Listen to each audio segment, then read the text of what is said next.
claiming anything because I think this is true.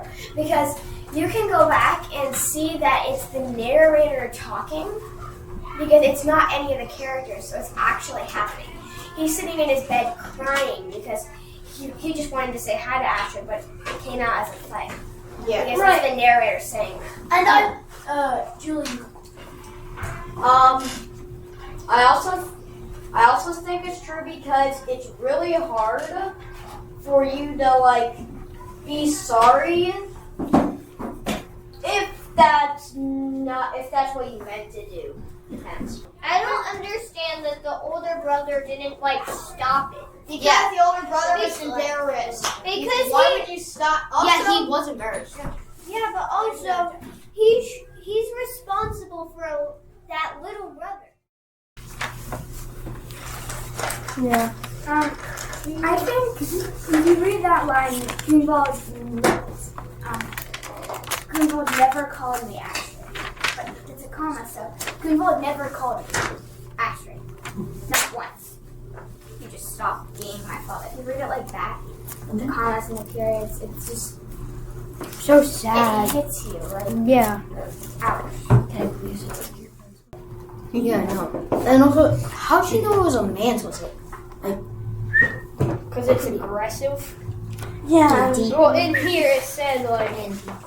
Well, I mean, just like in there, like she said, it was like an aggressive whistle, not friendly. Boy's whistle. Determined. Yeah. Like up on page 3, up at the top. It goes from down at the bottom of page 2 to the top of page 3. It kind of says, but the boys whistle, blah, blah, blah. Yeah, and the girl starts to like him. The girl starts to like him. Like, closer.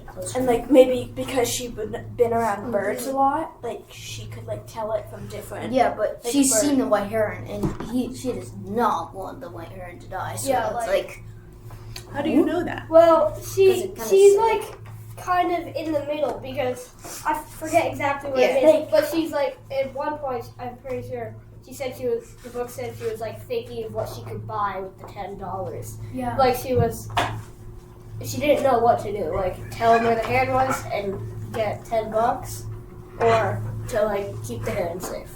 Yeah. That's what I mean. It's symbolizing like Balance. it's symbolizing like hope that she can find like the white heron, so she can tell the hunter about it and for his approval or something. I think it's like she like really respects like this hunter, and then like I think maybe the tree represents like protection from different things. Like the tree protects other animals, and like it describes the tree almost like protecting her, letting the wind not like blow her off. And like Yeah, well, I mean, it also could symbolize a home for some of the animals, like birds, foxes, owls, and swans. The bear should have killed him by now because he's gotten too lucky that they haven't killed him. Yeah, he said that he like doesn't have any more luck left with bears or something. Yeah, but that's why he's like never calm and relaxed because of like the bears and stuff. Yeah, that's why he likes going to little islands. But now he's like I found joy and I've learned. We wrote down, does he feel lonely, or do the whales and birds keep him company? Well, I feel like on page 179 it says that he smiled now, sliding with the small dolphins, and at the end of the paragraph it says like he had found joy, as if the dolphins are keeping him comforted and stuff. Yeah, but like I noticed on page 79, it says, in Sun and Joy, he thought that's what was really different. He had found joy. I'm wondering if that's like peace or like happiness. I think it was just like him belonging, because remember how he was like, oh, I don't belong, I don't fit in, but then now he's like, I'm one with everything. He adapted. Like, Yeah. it was more like, we already talked about this kind of, but when it was at the beginning of the book, it was more character against nature than it is now. And so, and like now he's more adapted. Yeah. In a while. Yeah, he's evolved. I was wondering on the last paragraph where it says because each sentence because each has been sent as a guide from beyond. I was wondering like what that means. I think it's like, try to like get used to them or something, like they can guide you or something. Yeah. Guys from the beyond that they could Like make like it again this month with the King of Spades at the beginning, so maybe he believes that like everything has a greater purpose. make a new path.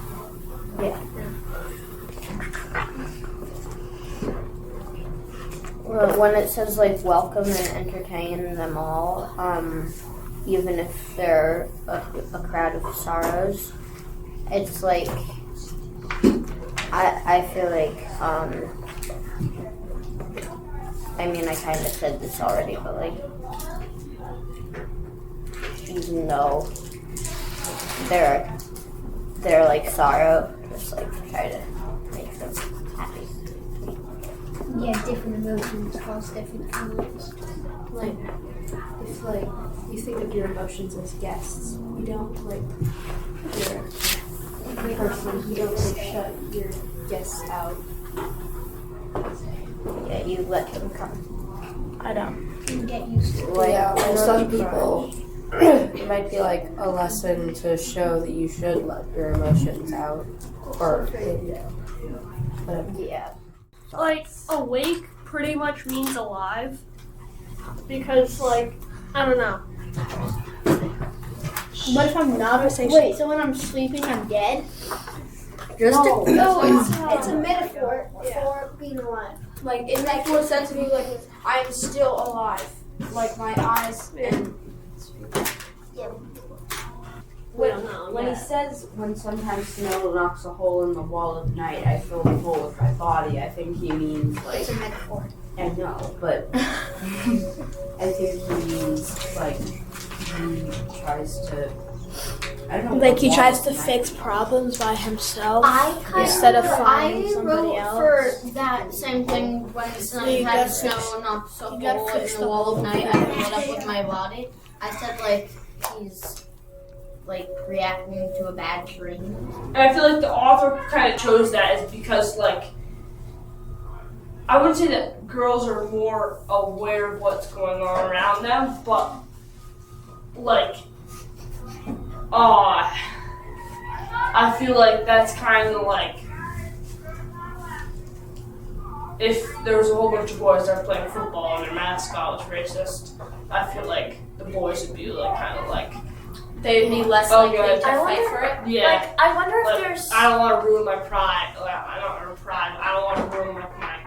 Well, I mean, it says multiple times in the book that they're like, that like that football is like the pride and joy of that school. Mm-hmm. So like, if the boys are like, oh yeah, I want to be, or like I want to be friends with, or I want to be like these big football stars from our school, like they're obviously not gonna want to like try and like change their mascot when all the like current football players in the book are like so proud of it and stuff. I feel like it probably ruins the reputation if they're like, oh, I don't like this. I'm not going to stand for this. Then that's kind of like, then I'm not going to play football. I think it's kind of interesting how Tessa realizes that she did something wrong and then fixes what. Yeah, I think it's a nice perspective after how bad she was kind of getting to have her change perspectives and get better. And like let us. So we look at Miss Watson's that is page 13.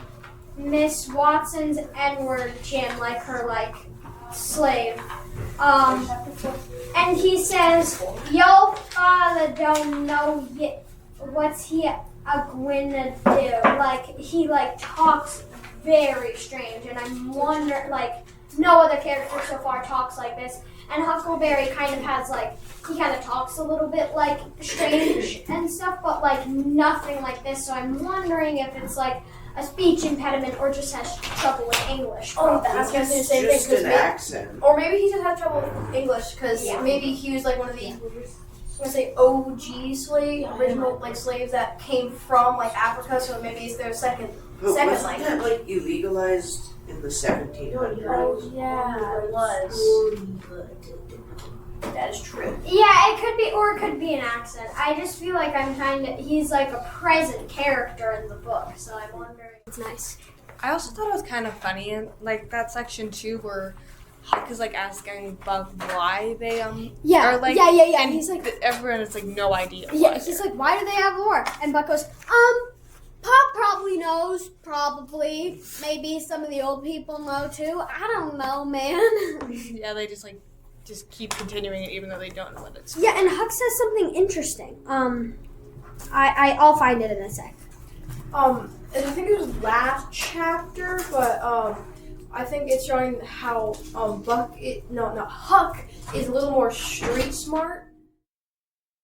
Oh, it says. It's to the bottom. It says he moves in darkness, and I kind of So that he's emo kind of.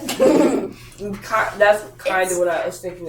He seems kind of a darker, and then Seems kind of ominous. yeah. 'Cause- Grow in the middle of the night with a stone in his hand, slowly And building it's a wall. when I first saw it, he is all pine. I thought dark, and then I saw that, and I was dark. I feel like it's about multiple things. I feel like it's about boundaries, and then also different views on things, how people can have different views. And then I